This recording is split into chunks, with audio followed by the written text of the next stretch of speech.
Hello, everybody. My name is Mark Camlett. I'm the Provost and Senior Vice President at Carnegie Mellon University. And on behalf of Carnegie Mellon Qatar and ICTD, it's my pleasure to introduce the person who will be introducing this evening's keynote speaker. Before I do, you've probably been asked this repeatedly through the day, but if you could check to make sure that your cell phones are turned off. So it's my pleasure to introduce Raj Reddy, the Moza bin Nasser University Professor of Computer Science at Carnegie Mellon University. One of Raj's main scientific interests has been to understand the nature and meaning of intelligence, especially the way that intelligence can be replicated by computer technologies. And he is one of the true giants in this area, having won virtually every award for his intellectual achievements, including the Alan Turing Award, the highest honor in computer science, and the Vannevar Bush Award from the US National Science Foundation, and also the Legion of Honor from the government of France. At Carnegie Mellon, where he has taught since 1969, he is an inspiring leader, teacher, colleague, mentor, and a beloved friend to literally hundreds of our faculty, students, and graduates. After serving as founding director of Carnegie Mellon's Robotics Institute, and then as distinguished dean of the School of Computer Science, in 1999, Raj has devoted his attention to global higher education with his typical nonstop energy and creativity. He directs the Million Books Project, a universal digital library that already offers more than 1.5 million books in English, Chinese, and Hindi for free and open use by anyone with web access.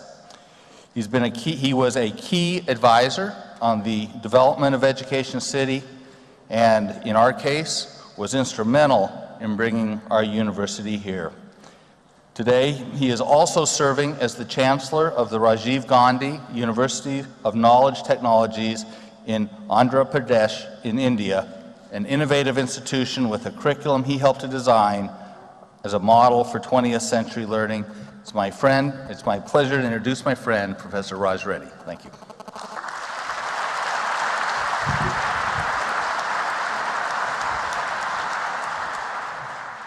Thank you, Mark. I have the distinct privilege of introducing Bill Gates.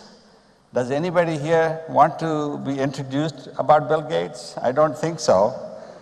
I was going to say it's like bringing coals to Newcastle, but my friend here, Chuck Thorpe, said, no, we should use a different metaphor, bringing natural gas to Qatar.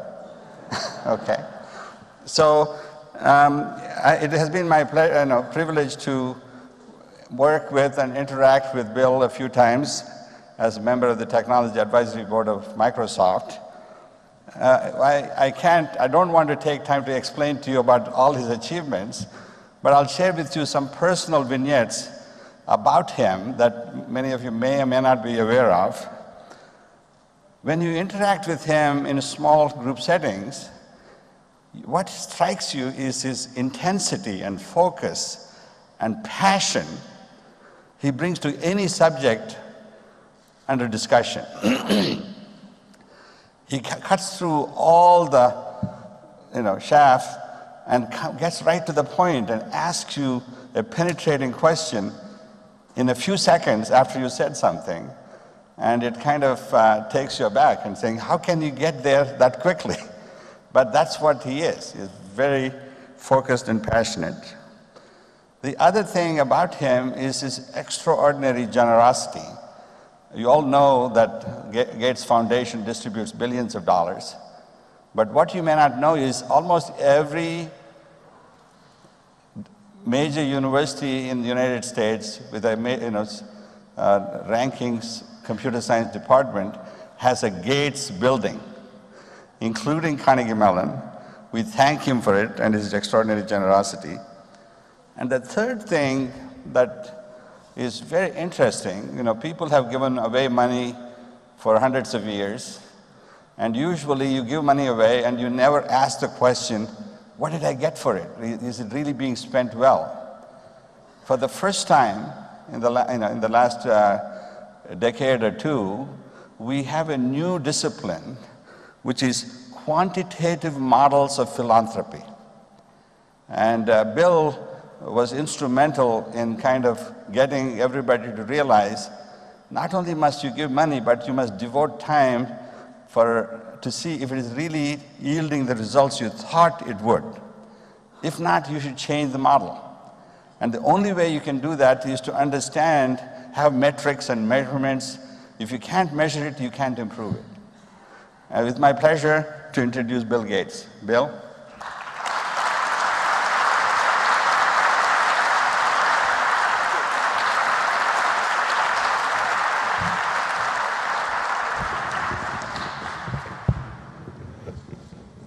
Well, good afternoon. It's a great pleasure to be here on my first trip to Qatar. It's fantastic that on this first trip I get a chance to be here at Carnegie Mellon, the new facility that's been built here, because I think what's being brought together here combines many of the things I'm excited about. I'm excited about cutting-edge research. I'm excited about countries like this one that have decided to invest in the future. And I'm excited about a group of people that comes together to take a hard look at the truth behind how we're taking information technology and what the reality is of bringing its benefits, not just to the richest, but to everyone in the world. It's impressive to see that this group has come together to look at these questions. And I think there's a lot that can come out of exploring how are we doing, what are the projects that are worked, how do we scale those up, how do we define new metrics, and how do we take the new breakthroughs and make sure that they really are beneficial to everyone. In a sense, my career matches this theme as well. Most of my working life was about helping to make computing far more inexpensive than it was when I was young. Computing went from, of course, mainframes to very inexpensive devices, and it utterly changed the way that they're used. And certainly, that broad accessibility has had a big impact. We can expect far more in terms of cost reduction and increased power.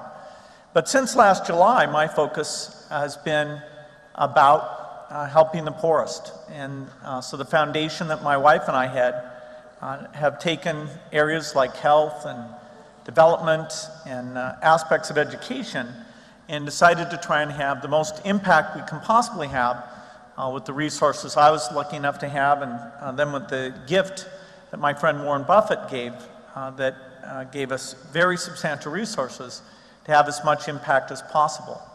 And certainly technology is a tool in those goals. I'll talk about technology in healthcare, technology in agriculture, technology in financial services. It is a very key tool. We don't start with that as the beginning. We start with lives saved or rural incomes improved. Those are the final metrics that we're saying for each dollar that's spent, how much can we change those things.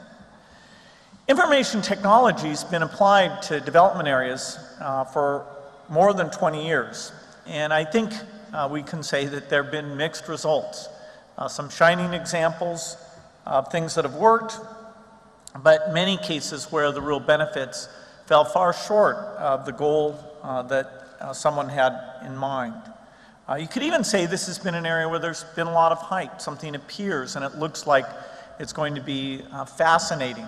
I'd say, TV was that way when it was invented. It was going to revolutionize education.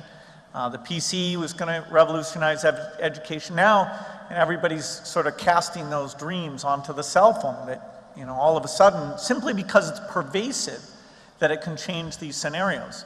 And I'm a huge believer in the cell phone, but in fact, in terms of what can really be done with the small screen, what can really be done when the issue is the way the government works or the motivation of the student, we have to be humble about the effect of even the most powerful piece of software or hardware technology.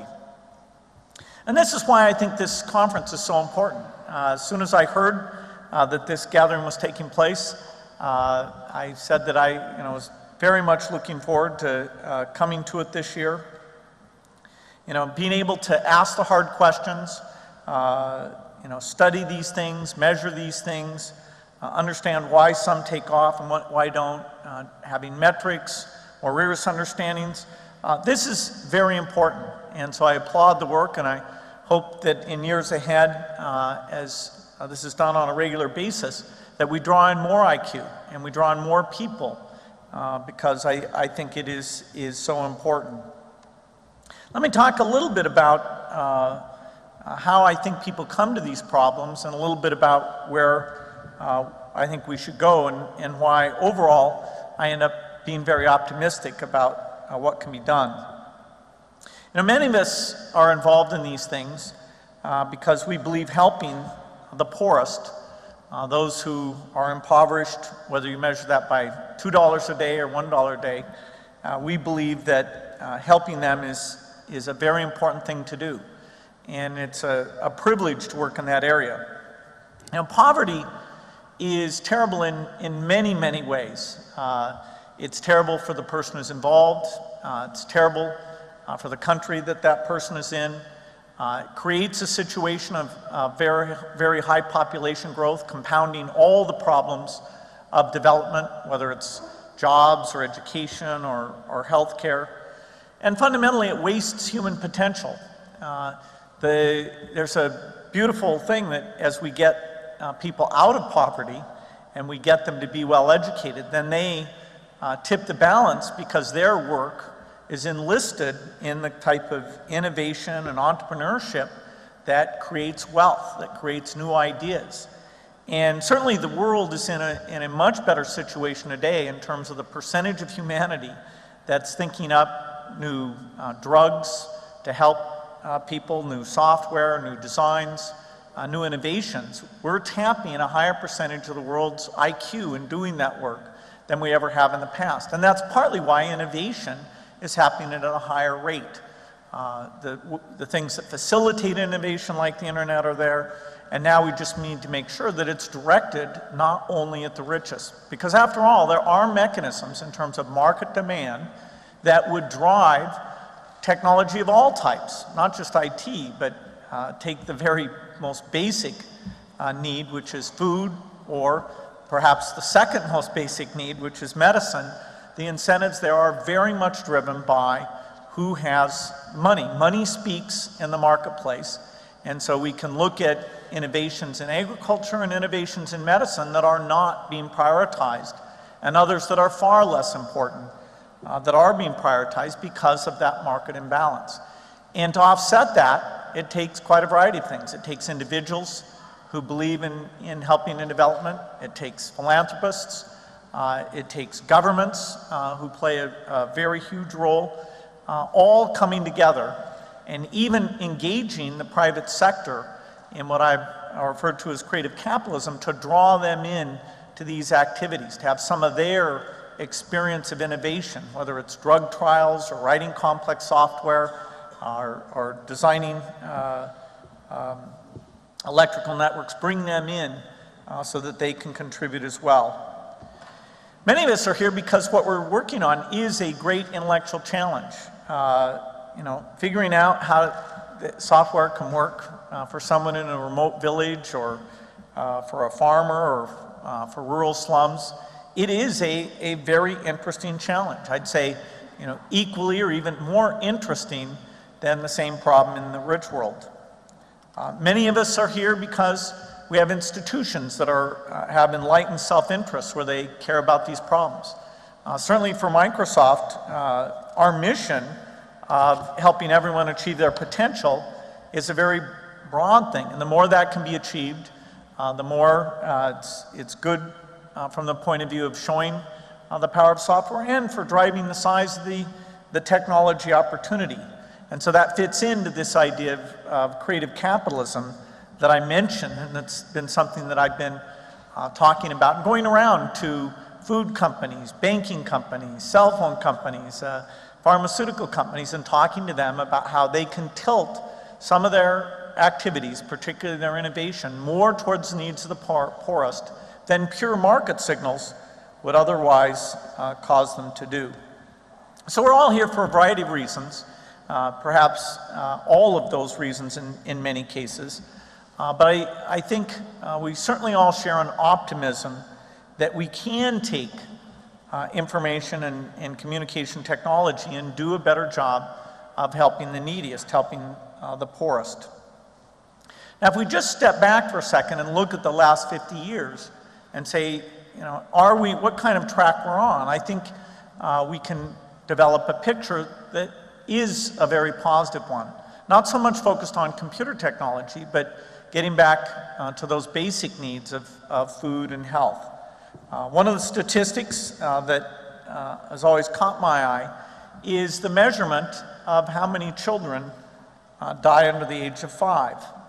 That's something that historically was over 30%. In fact, as late as 1880, in the richest country in the world, over a third of all children under 5 died, whether it was the United States or Afghanistan.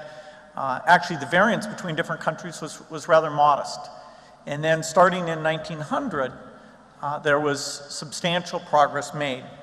If we just take going back about 50 years, 1960, that was a year in which 20 million children under 5 died. And that was about a little over 20%. So the world had come down quite a bit. If we take the most recent measurement, that's actually from 3 years ago, it's now below 10 million in that year, 10 million children under 5. And yet that's in face of the fact that the total number of births during that time, so the total number of children under 5 almost doubled. And so we were able to reduce it by a factor of 2, while at the same time, twice as many children were living. So that's pretty phenomenal progress. And you can say, how did that happen? I mean, after all, it was a gradual thing year by year. There was no year that you saw some sudden drop. And all of it can be accounted for simply by 2 things. One is increased income levels.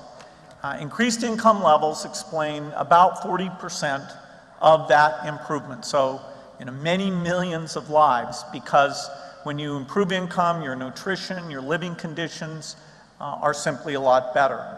The balance, which is actually the majority, is explainable through medical innovation. That is that, particularly in the area of vaccines, but also somewhat in drugs. Overwhelmingly, though, it's vaccines. The world put its energy into not only inventing the vaccines, but getting them into widespread use. And that is an incredible thing. In 1970, the vaccination coverage rate in the world was under 40%. That is, less than 40% of children under 5 received the routine vaccinations that people in the rich world simply take for granted. And at that time, there were 7 of those. Today, on a worldwide basis, that number is over 80%. And additional vaccines have been added in. For example, measles vaccine came in back in 1970, about 4 million children would have died from measles. Today that number is about 400,000, and that only exists because of that 20% where we don't get coverage. The vaccine is essentially perfect. If you get the vaccine, you eliminate, lifelong, you eliminate that disease. In fact, measles is a great disease. It's kind of terrible to say that, but it's a great diagnostic, because if you're not running a great vaccination system, you will have measles. And so it allows you to take in very quickly and look at a country and say, are they being honest about these statistics? Because if they're not, there'll be a visible manifestation of that through a measles epidemic. Now, 10 million is still a terrible number, and we can look very clearly, and this is a big focus of the work that my foundation does, we can look very clearly at targeting by 2025 to have cut it in half again. That is to go from 10 million a year to 5 million a year. And so what that's saying is that what took over 50 years, that reduction by a factor of 2 now, in less than 15 years, we'll be able to do that again. And that's not assuming any great miracles. That's simply taking technologies that we have or that will be pretty clearly invented in the next 4 or 5 years and making sure those get out in significant numbers. So childhood deaths is a very good measure. It's very concrete. Various interventions can be tested against that. And so the health area is benefited from the idea that you have this feedback loop of seeing what works. In fact, you can say, are you saving lives for less than a few $1,000s? And if you're not, then you're misspending resources, because there are many interventions, including getting more vaccines out, that save lives for that amount of money. So the benefit that we get as we make that reduction goes well beyond simply those lives saved. A very important factor that I mentioned is that leads to lower population growth, which is a non-obvious thing. I was several years into being involved in population issues before I understood that connection to global health. And in fact, it's one of the greatest things that's happened in development, and still to this day not fully explained, although it's primarily explainable through the attitude of the parents in terms of a desire to have a very high probability of children growing up to live to adulthood to support them in their old age. And if you model based on that, you can predict this very direct connection between health improvement and population growth reduction. So the reduction in that population growth has allowed us now to say that the world will reach a peak population of about 9 billion. That number's been revised downward about 10 times in a row. The last 10 times it was looked at, it was brought down. And again, we're seeing surprises that are definitely on the positive side in terms of that. And so it pays, this type of innovation, this type of benefit to the poorest, not only pays a direct benefit, but pays the indirect benefit. Most middle-income countries are able to educate, provide jobs, have stability because of the having work, particularly for males in their 20s. That is a very important metric that can predict quality of governance and stability. This comes from the income and health improvements that we've had. So now let's talk about information technology. Information technology, or even communications, are not the most important thing. And in fact, when we think about who we're going to apply it to, perhaps it's not the very poorest. Perhaps the very poorest, it's still important to raise their income through other means, agricultural productivity, other economic opportunity. The role of information technology in terms of kiosks, information availability, tools in the education system, yes, that's important, but it's only in the mix of things that we have to think about. I remember a conference I was at where they kind of were saying that, boy, information technology could solve all these problems. And, it's natural that if that's what you know, but in fact, it's only playing a constructive role. Even in education, the role of the teacher is still going to be very critical, even as we get the best courses, the best material, all of those things online and available, so that a motivated student could directly go and use those things. But for most students, the idea of why learning is interesting and the positive feeling they feel about that comes through relationships that are created in the classroom, and that either the relationship directly with the teacher or the relationship with the other students that's created by that school environment. Now, one of the ways we can think about information technology is that there are direct benefits and indirect benefits. The indirect benefits, I think, have been very important, and there's a lot more that we can do there. One of those is simply raising the awareness.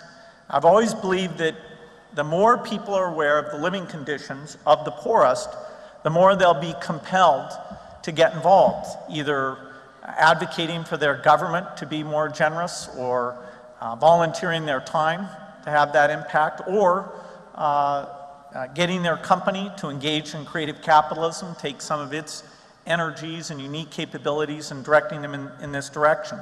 And certainly the awareness is higher today than it's been. If we take the polio eradication effort, the effort to get AIDS drugs out to people, the broad-based interest in those issues is stronger. Not as strong as it should be. You know, if we took the world and we reassorted it, so you took neighborhoods and you moved them around randomly so that rich neighborhoods statistically would end up surrounded by poor neighborhoods, then we would engage more human caring, because every day you would be driving by somebody who didn't have enough food or was subject to a terrible disease. So we haven't achieved that optimum, and yet through videos on the web, through statistics that can tell a story, we have come a long ways. In terms of charitable giving, this idea that if you give, you can go and then see the well that got dug, or the village where the vaccines were delivered. We can do a lot more that brings that connection that would exist if the poorest and richest were intermingled. We can simulate that. And there's a lot of creativity in how that's done. You know, one of my favorite talks is one that Hans Rosling gave at a TED conference, where he talked about the advances that had taken place and what was still yet to be done. And he explained it in a very straightforward way. And I think now about 500,000 people have seen that talk, and it, you know, really draws them in and helps them understand that for all the stories you read about development efforts that go awry, the ones that have to do with health and education really, overall, have had this huge effect.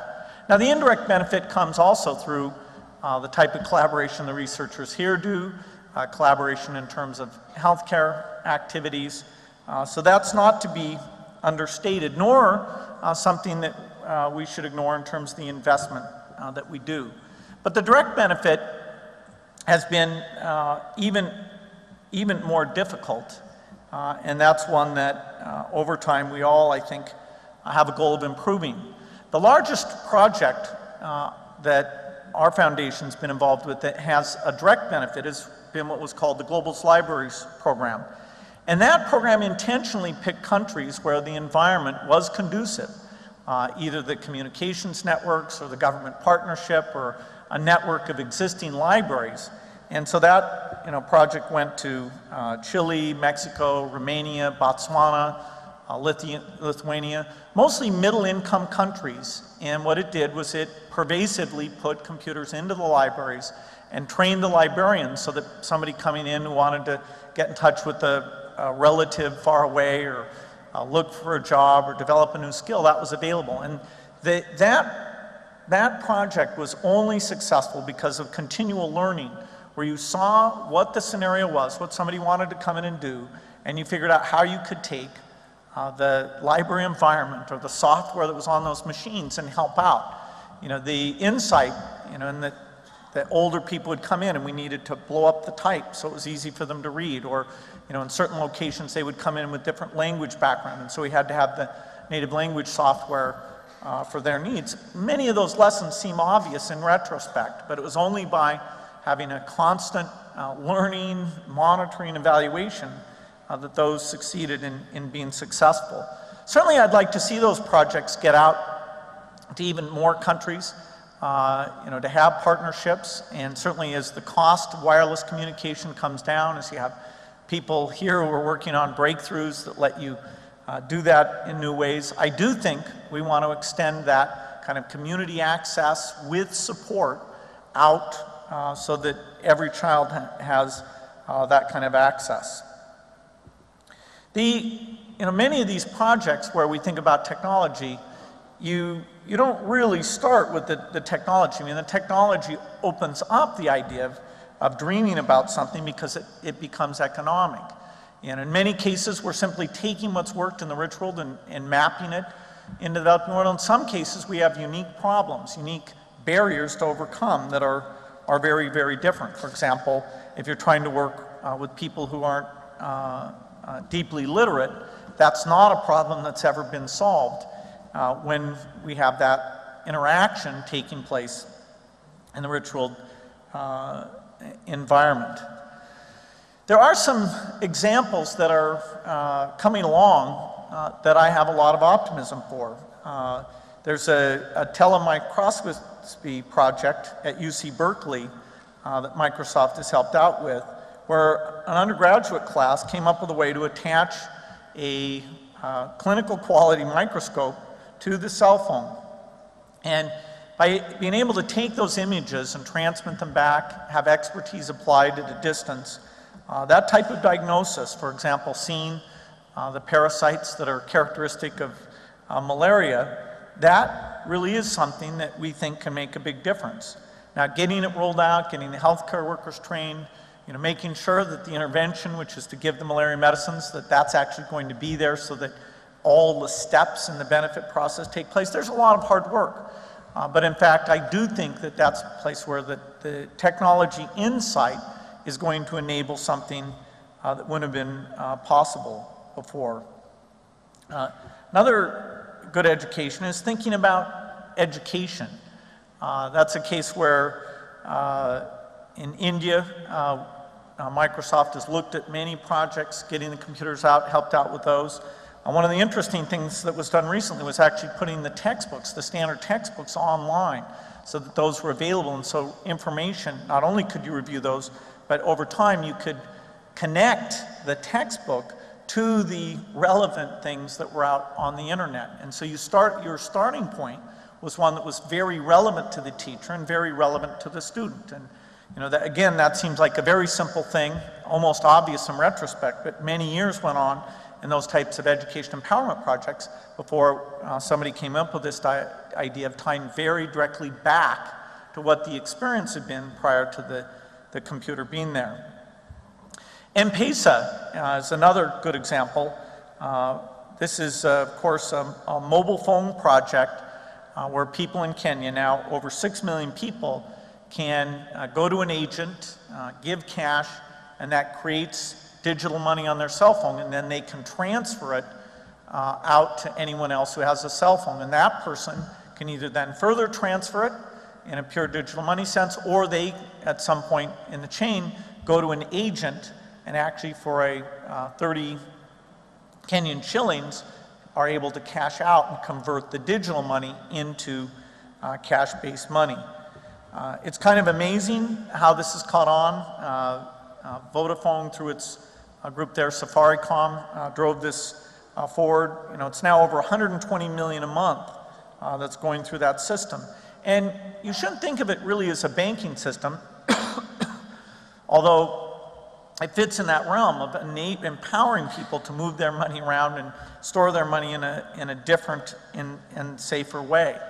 In fact, now that it's there and available, I was just meeting with some of the leaders of the project, the things that will allow to follow on in terms of new financial projects, new ways of thinking about savings and loans and people cooperating together with very low transaction costs. The magic of low transaction costs that system enables allows us to dream about approaches that simply wouldn't be possible without it. You may be surprised that Kenya is where this emerged. There were a lot of factors that came together, and I think it's very exciting to think about how we make sure those factors come together in other locations. Getting the density and the scale was very important. There's a lot of IT projects, and I'm sure all of you have seen this, where when you see the pilot, it looks very good, but until it's used as the standard way, until it's in very large scale, the benefit's not there. And getting from the pilot to the very large scale is actually one of the most difficult things. 90% of things that get announced and done in a pilot mode never proceed to the scale basis. And that's fine. Most venture capital investments never proceed to a scale basis. It's okay as long as you have a very kind of open and efficient way of acknowledging which are which and understanding that the pilot only represents a small part. And often the pilot's been funded in a special way, and you've selected either the school or the library where you have very unusual people there who are really motivated by the visibility that's coming in. And as soon as the pilot ends, that visibility or that non-duplicable amount of resources or quality of people involved simply is not going to be there. And so it's when something gets to scale that it deserves sort of the gold level award of the type of goals that we all have in mind. And M-Pesa at a country level is exactly that. And now it's getting people to look at what are the regulations that are holding it back in their country, or how could it be done in very different ways. You know, the transaction fee is 30 to 50 cents now. For a pure electronic transaction, it's possible that could be reduced even substantially from that. And because it's a critical mass, the geographic coverage, the business model for the agents, it all works very well. One of the things that allowed this to move forward was a public-private partnership, and I think you're going to see that in a lot of important development things. It was actually the United Kingdom's Department for International Development, DFID, that came in and provided £1 million to help to make this work. And that was a critical element that made it possible. Many others included Vodafone, the CEO that was there in Kenya getting behind it, and a substantial market position so that that message was very well received and able to scale out to those agents. All of these projects certainly need better research, better analysis. You know, when we think about something like e-government, you know, which of those projects really have been successful, and what are the appropriate metrics that can actually be used to measure those things? You know, when I was full-time at Microsoft, every country I would go to, they would show off their e-government project to me. And it wasn't in my job description to say, that one doesn't look very good. You know, even though many of them I could see that the kind of scalability or the fact that they were duplicating things that other people had done in a better way, you know, it was very difficult. Now, you know, Microsoft does its best. It has these government leadership forums. It highlights the places that things have gone well.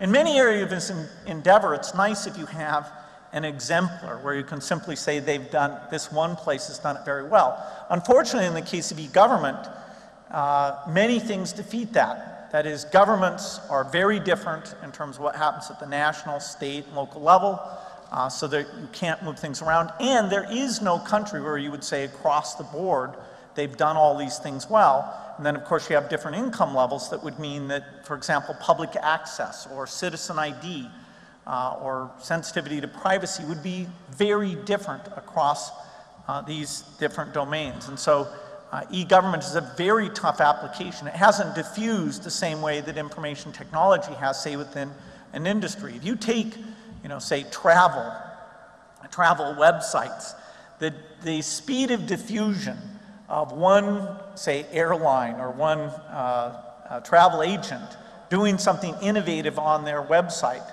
the amount of time it takes before that spreads across the entire industry as standard practice can be measured in months.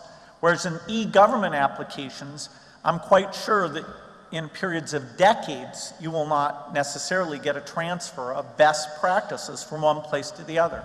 Now, we see this in other areas of endeavors as well. It's not the only case where transference of best practice is very difficult. Teaching is another example where the ability to see, measure, and transfer is very difficult. Certain aspects of medical practice have that same problem, and that's where improvement is fairly slow. IT projects for the poorest are an example, and unless we're very rigorous, they will not transfer very well. You know, if one purpose of this conference is simply to really identify the ones that do work and try to get those duplicated around the world, that alone would be a really fantastic value. I think we all know that there's, you know, at least 3 or 4 out there that really are great things and that should be used either within a country or across many countries in in a stronger way. One of the projects that was shown at this conference in the past that continues to evolve, one of my favorites is this thing called Digital Green. It's one that was, I think, an exemplar of using pretty rigorous analysis to measure the way of giving farmers advice that was traditional versus a way that brought in a different approach that actually used DVD movies produced with examples from local farmers in local language, and had that as a key way of drawing people in. The rigorous measurement showed that there was a significant benefit. And of course, as we're talking about using agricultural techniques, we're talking about issues that are very core to the needs of the rural poor. If you can be 20 or 30% more productive, your ability to raise cash to send your kids to school or to simply survive through a period where there's bad weather is black and white different. So it's very, very fundamental. Digital Green is still at a fairly small scale, but I'm really pleased that there are steps being taken now to try to get it within India out to a more higher scale approach. You know, the videos, they keep learning about what works well, the way they partner in the different states, they learn about this. You know, it's that cost benefit that was done in the 20 villages that really showed that this thing should be pushed forward. Today it's in the process of becoming a specialized NGO organization, and the team is working with Pradhan, a large NGO in northern India that's got a presence in hundreds of villages to adapt the system and roll it out in those geographies. And so as there's more and more benefits that come out of this, I think whether it's our foundation or governments, I think we can help out and get that thing up at a very large scale. And the general idea that's embodied in this, that instead of trying to get the internet and the full PC out there, that simply having that in the back, say where the videos are collected and gathered together, that's very nice. But what really had to be out in the rural area is simply a TV screen and a DVD player. That's a breakthrough. It's a breakthrough in thinking that in many cases that was enough. And actually that idea initially came from an education project on the idea of the innovation of transferring that to agriculture came along, and Digital Green came out of that. I think there's other domains that could be done as well. When we think about why we're optimistic about this field, part of it has to do with the relentless innovation that's taking place in the markets that we're in. I mean, after all, chips continue to get more powerful and lower cost. Screens continue to get more powerful and lower cost, whether it's like the Kindle screen. And what we want is something at low power like the Kindle and with color and animated display capability like an LCD. And sure enough, we will have that. We won't have it in 2 years, but if you take a 5 to 10 year time frame, it's very likely that we'll have that. And that will be an amazing tool to create devices that in the hands of students or farmers can make a huge difference. Software continues to get a lot better in terms of the tools to write rich applications in new ways. The cell phone, the computing power that we've got built in now really lets us take something like video analysis and audio analysis and do a great deal of that in the device itself. I mentioned earlier that there is a lot of hype about cell phones, but there's also a lot of reality, I think, that can be delivered through these.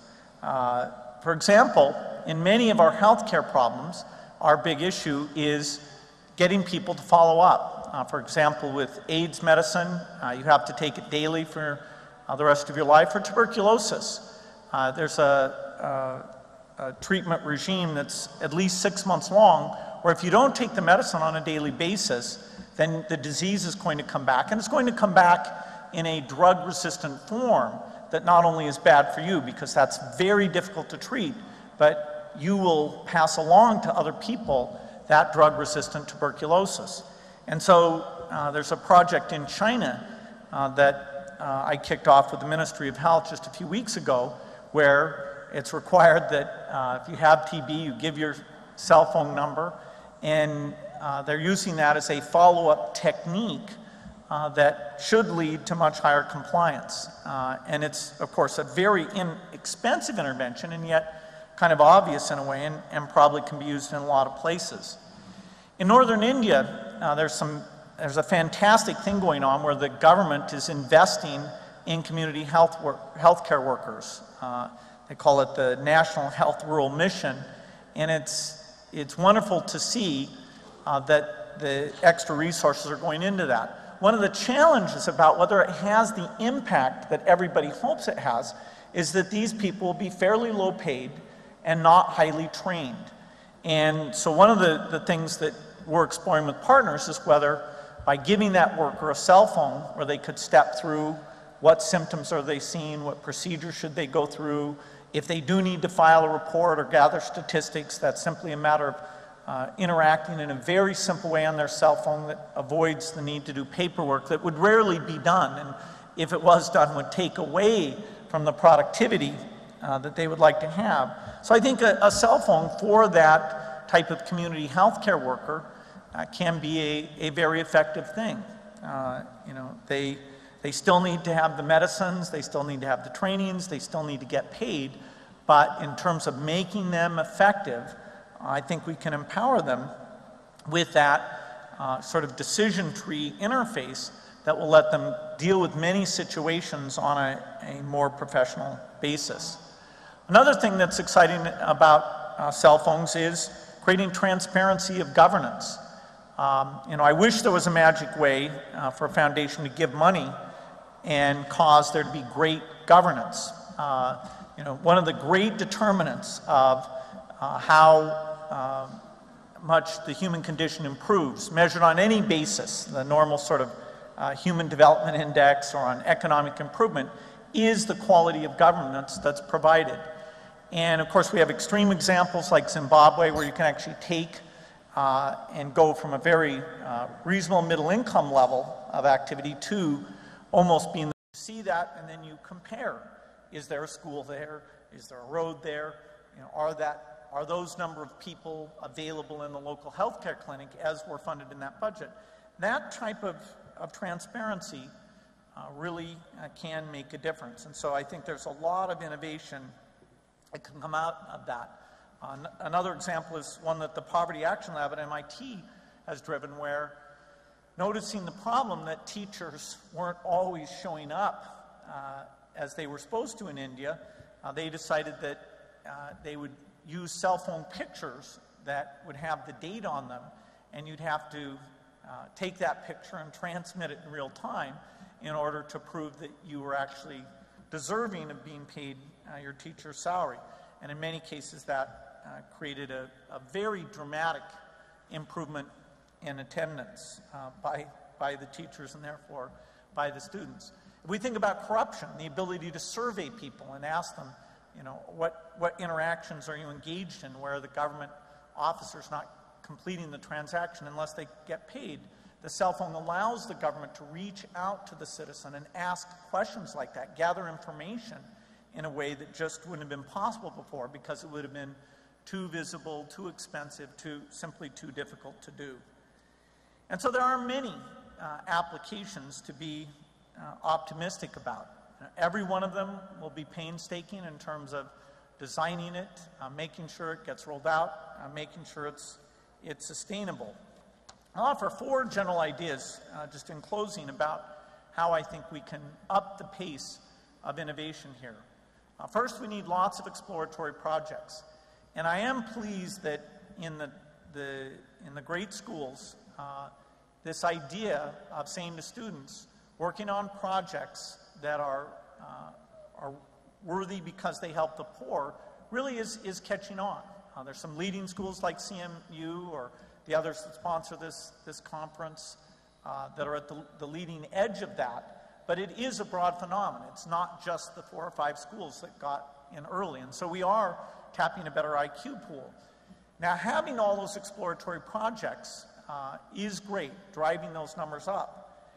But second, we have to be very careful. A lot of those projects will be quite naive. I certainly know in the area of health that people are often coming to me with something that they think would have a huge impact, but because of costs or conditions in the field, these are things that really cannot make a difference, and they shouldn't have resources. So this idea of metrics, where we're far better at measuring things, saying what is that benefit look like, I think is important. Metrics in politics have to do with, reducing corruption, turnaround time. Measures in health have to do with incenting people to come in and whether or not they're getting the medicines and the vaccinations. In some of these IT-driven projects, we do need more creativity. It's not as clear how you come up with the metrics as it really should be.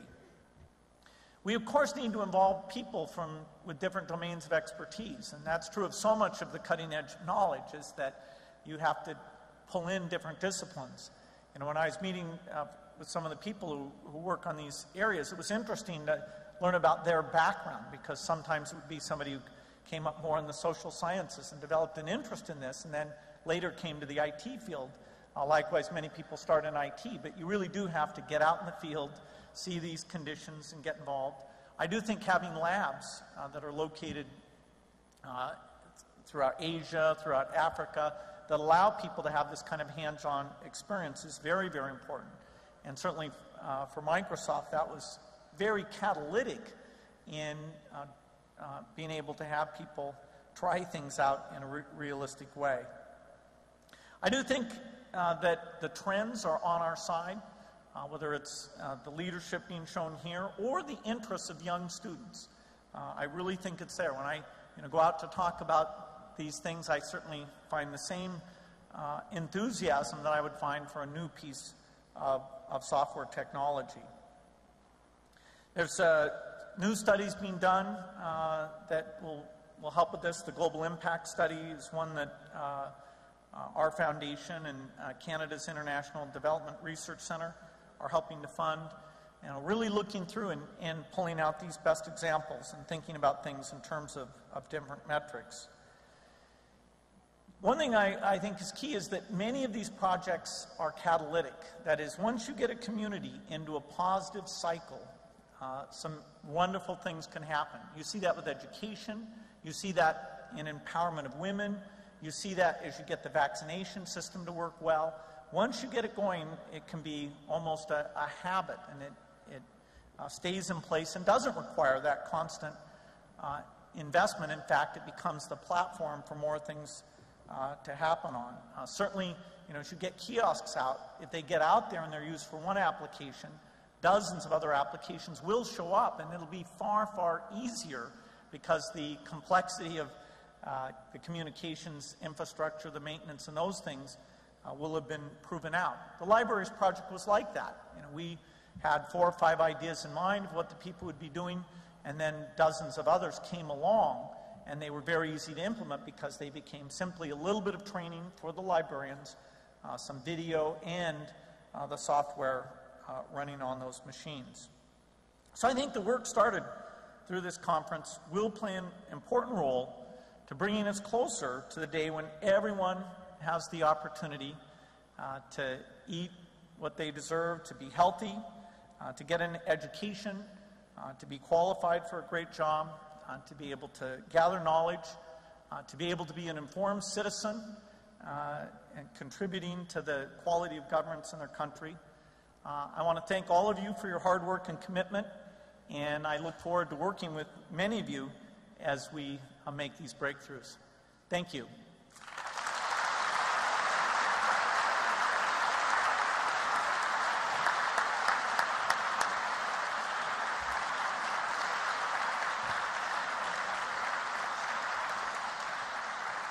Thank you for those remarks.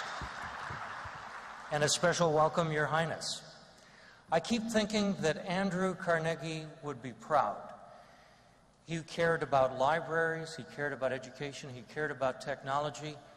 The difference is a matter of scale. He put significant financial resources into those problems. You put even more resources in, And importantly, he put significant IQ resources into those problems.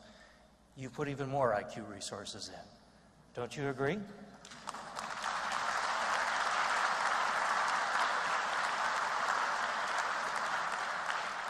Are you willing to take a couple questions? Absolutely. Let's make them short. Let's make them about this. No questions about Windows, please. We have a couple of microphones through the crowd. Let's start out here in front.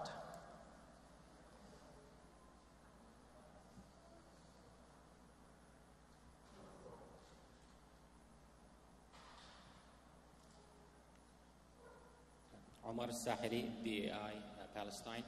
Moving into economics and economic development, I don't know if you can avoid politics.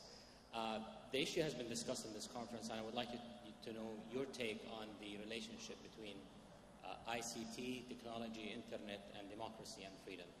The other thing, do you think what is more needed, more innovation or more application of existing systems and services and solutions into these for the poor? More innovation or more application? Well, the internet is clearly a strong force for good governance. Simply the availability of in-depth information is an unbelievably positive thing, whether it's for people outside a country or people inside a country.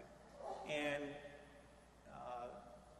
there's an interesting business model challenge for the newspapers in the United States, and some people are worried about that. That being a slight negative effect if we can't have the kind of quality, in-depth reporting we've had. But even with that in mind, and today no clear solution to it, the net benefit, I think, is just phenomenal. After all, the internet is not only letting people understand about what's going on in the world at large, comparing their country, the rights they have, what they're doing in their country to other countries. It lets them know what's going on in their own country, and it's a force for economic development. And clearly, where you get the best governance, where you get the best freedom, is also after you achieve certain levels of economic development. That isn't to say we should only accept that that's where it takes place, but it really, the benefits and the kind of guarantee as you achieve those levels is a very positive thing. In terms of innovation versus application, I guess I'll show my bias. I'll opt for innovation. For example, if you take the 10 million kids a year who die under the age of 5, today if we took all the medicines we had and used them perfectly, you could save about 2 million of those lives. If we invent a few more things, just what is almost certain to be invented in the next 5 or 6 years through projects we funded, then you get to 6 million out of 10 million. And so it's a far more dramatic thing. And this idea, the need for innovation and encouraging innovation, is something that often gets lost. People, when they think about drug pricing, they think, gosh, why aren't those drugs cheaper? Well, in fact, what we need is more. We need tiered pricing is actually the thing that lets you have the best of both worlds, which is lots of innovation and not letting the economics be the barrier for the poorest in terms of getting access to what would help them.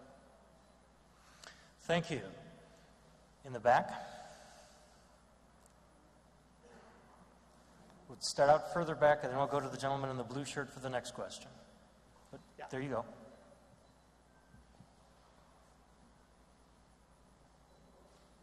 Thank you very much for your brilliant talk. Technology is very important. I agree with you. But most of the problems in the world are more of political nature. Therefore, it is very important that we hear more about what you plan to do, what you can do to alleviate the misuse of government.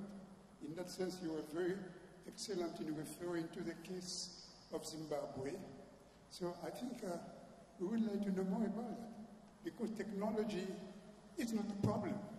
Technology is an instrument. The instrument for what? It it has to work with the political field. Is what I would like you to talk about.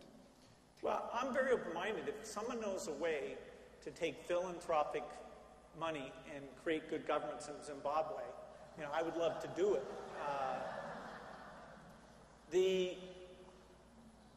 There's a level of governance that is so bad that it suppresses any benefit that vaccination or agricultural innovation or technology can bring to the country. And so you simply have to prioritize getting that governance back in place. People have to be able to have a time frame of expectation where they invest in their either their business or their education, where they can say, okay, something I do over the next 3 or 4 years will pay off over a period of decades. If you're in an environment where you can't have that kind of mindset, then everything is going to be choked off. Even if we look at attitudes towards, say, HIV, if your attitude is, well, a disease that's going to kill me in 10 years, why should I care about that? I'm not going to behave in a way to prevent myself from getting that. That is where you get super high transmission rates, and people don't choose to protect themselves by changing their behavior. So my hope about governance is where you move up a few notches from Zimbabwe to places more like, say, Nigeria or Kenya, where there's some reasonable governance. There's a lot of people who are well-meaning. There's a fair amount of resources. And sometimes things work. And what you want to do is tilt the balance from things working about 20% of the time to things working about 80% of the time. We have this there's a particular challenge that I'm deeply engaged in, which is polio eradication. Polio, if we're successful, will be the second disease eliminated from the earth after smallpox, which is all the way back in 1979. And, fate would have it, the countries that we get to work on as the final 4 are India, primarily in the north, Nigeria, primarily in the north, and Afghanistan and Pakistan. And we have no choice. Those are the places where the disease is, and it's going to be a challenge. I think we're going to meet that challenge. There's a lot of creativity going into that, a lot of incentives, a lot of visibility that will get us there. But those are not, the governance, particularly in Afghanistan being the toughest of the 4, we're going to have to get there without assuming really great governance. So, I'm not a magician when it comes to governance, but I do think technology can help mediocre governance become good governance. And I think we should innovate in that goal. There are poor countries in Africa where the ruling tribe is the Wabenzi, the people who drive Mercedes. They didn't get those Mercedes by being humble civil servants always. I promised a question to the gentleman in the blue shirt. My name is Søren Giegler, PhD student, London School of Economics. So I work with indigenous peoples and the most marginalized communities. Just to have an idea, the communities I work with have 15% of children die the first year, so it's more than 100. But you know this situation. So now, and I very much appreciate your criticism actually of ICT. So now you're so passionate about helping people and about the most basic human needs. And on the other side, you have this amazing expertise on ICT. So in our research, actually before you came, we had a panel here on impact and how we develop matrices on impact assessment. And it seems to me we've been working with some scholar have worked with Amartya Sen and the capability approach. Basically, we should use very different measures and basic capabilities as the indicators whether ICT is successful or not. So what I'm saying is the digital divide and the measures we've used on access and use, maybe that's the reason why we got off track, because we were so focused on access, just getting infrastructure out. So wouldn't it be just how can we really develop a matrix or indicators where we say that this is actually around information. I worked on... So let's let Mr. Gates respond to that. Well, essentially what you're saying is, let's take a government. A government has to allocate its budget. And if this metric business was reasonably straightforward, then they would simply take and run the piece of software, and it would tell them, okay, here's your budget. Here's how much you should put into education, here's how much should go into roads, here's how much should go into healthcare, reconciliation, whatever that is. These are very difficult things, and in some ways, eventually it's very hard to assign numbers to these things. As I said, it's easier in healthcare than it is in other things, but in order to do our analysis, which is called dollars per disability adjusted life year, you actually have to do some numbers that feel very cold-blooded. Like you have to say, okay, if somebody's blinded by trachoma, what's that, a 0.3 or a 0.5? If somebody's crippled with polio, is that a 0.6, a 0.7? And you literally, and this is very World Bank stuff, which I like this stuff because it lets you sort things. What you end up seeing in the health categories, there's some things that jump out as unbelievably effective, that even within a factor of 3 or 4, childhood vaccinations absolutely should be funded. AIDS prevention, malaria bed nets, they should be funded. And then you move up to a series of interventions that involve having things like hospitals and that, where the dollars per life year saved get very, very high. And then a country has a real choice about, do you invest in those things, which are often, you have limited capacity and it's only the elite who get access to those things, or do you invest in primary education, secondary education, and having some top high-quality universities? And those are very political decisions. So I don't think we're ever, once you cross domains, once you cross from health to education to political empowerment, various things like that, I think within a domain, something pretty powerful can be done. But as you cross those domains, you're in the game of political judgment. And I think we should go ahead and try and do that. But there won't be some absolute universal thing that drives that out. Or else government budgeting would be a purely algorithmic process. We haven't had any questions from this side of the room. The gentleman, yes, with the beard. I wanted to see if you had any comments about social entrepreneurship. So is there a way to tap into the additional income in audio green or digital green to finance the infrastructure, the labor, the technology? So can you speak to social entrepreneurship? No, help me out a little bit more. What money coming from? From the increased yields of the farmer.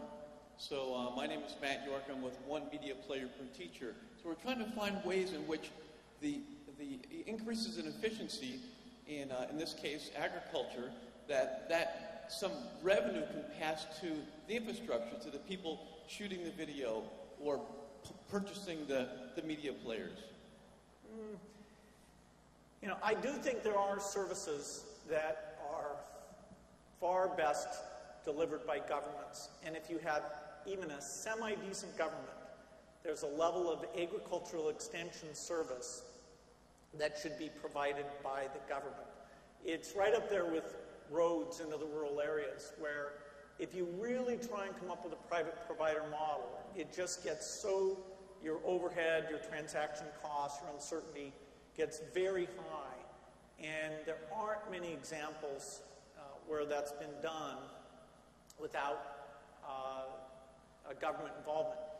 We are in some countries where our agriculture people have decided it's not likely that the government extension service will be decent. We basically tap into the agribusiness dealers. And it's fair to say that that's not perfect in the sense that they're always going to have a bias towards selling you more insecticide or more fertilizer or fancy seeds. But if you can create a competitive environment between the agribusiness dealers and empower them, that's the best thing you can do that is the equivalent of an extension service. So what you would want to do is train the agribusiness dealers to take those videos in and present those, and you would hope to monitor to make sure that the systemic bias that you've got by using that distribution channel doesn't overwhelm the benefits that you're providing there. Question further at the front here, gentleman in the black shirt. We have two gentlemen in the black shirt. You'll get it next. Very popular. Go ahead. Thank you so much. That was such an insightful talk, and I really appreciate it. My name is Ramesh Srinivasan. I'm a professor at UCLA. One of the things that we talk about a lot at this conference is we see sort of three destinies start to happen with technologies that get created and software that gets created. People build these software systems, nobody uses them. That's one of the destinies. And then we try to think about, what do we learn from these failures? And we try to reflect on that. But it doesn't get us necessarily that far. Then we see a lot of projects that are very community specific. They're very contextually specific. We see some results from them, but then there's a problem of generalizability, right? We don't really understand how we can learn, extract best practices, kind of in the ways in which you were talking about. But then the third thing we see are these projects where there's a viral effect to them. They diffuse largely. They move independent of context. They move independent of environment. They kind of diffuse in a very social manner. And it's not, of course, about the technology, but it's also part of its social introduction. And you kind of pointed to some of these projects. So what I wanted to ask you, and it's just one of the classic questions we talk and think about in social science, is what do you think creates that third grouping, those third projects that we all really need to learn from and continue to progress with in our own work? Thank you very much. Well, in the third category, I think it's worth breaking it down into two subcategories. One is something where there's a business model. That is, you're tapping into kind of Adam Smith capitalism. And so there's someone who has an incentive to get the thing out there and get it to be used very, very broadly. And that is powerful stuff. There's a tendency when people are involved in working with the poor, say, sometimes people like Oxfam, they sort of think, capitalism is the bad thing, and it's never a tool that we want to use here. We don't want drug company budgets to get larger and them to invent new things. I'd be the first to admit there are many cases like extension service or roads or vaccination services where price systems don't work. And if you try to make them work, you're doing something quite unnatural. But many of these ICT type things, people should think, where is there someone who would feel a real incentive to get that thing out there? I mean, just look at the good things that have happened in the world and say, what portion did capitalism have some role in?